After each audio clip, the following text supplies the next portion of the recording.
Hello friends, जय जगन्नाथ। मु शुभश्री आपण मानक स्वागत करुछि मोर कुकिंग चैनल शुभश्री किचन को।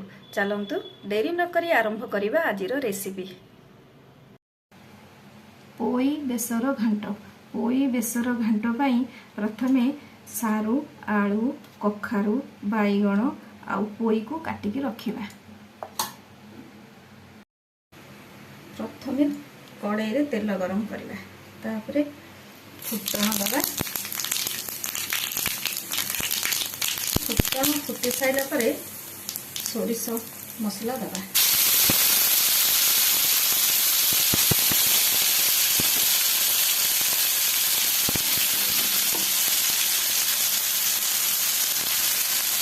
ସେଥିରେ ହଳଦୀ ଗୁଣ୍ଡ, ଲଙ୍କା ଗୁଣ୍ଡ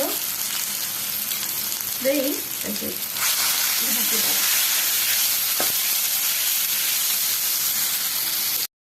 ଏହି ସୋରିଷ ମସଲାରେ କେବଳ ସୋରିଷ, ଜିରା, ରସୁଣ ଆଉ ଟମାଟୋ ପଡ଼ି ବଟା ହେଇଛି।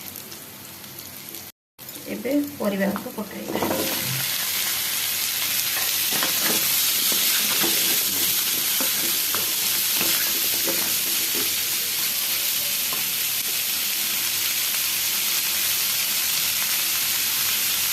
आवश्यक अनुसार लुण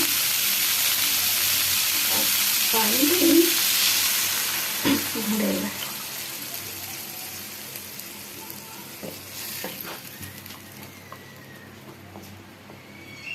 एबे सिझिबा पई छाड़ी देबा।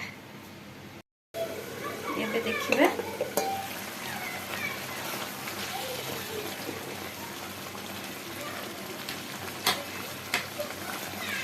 सिझी आसलानी।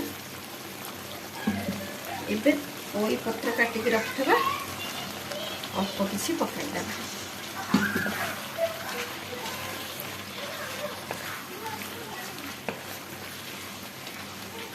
किछि समय सिझिया पई छाड़ीदेबा।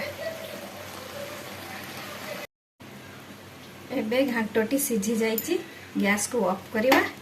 घांटटी एमती नटपटिया ही रहिबो। प्रस्तुत हो जाइछि पोई बेसर घांट। आशा करुछि यह आपण माननकु भलो लागिबो। भलो लागिले लाइक करिवे, शेयर करिवे और सब्सक्राइब करबा को जमा भी भूलिबेनी।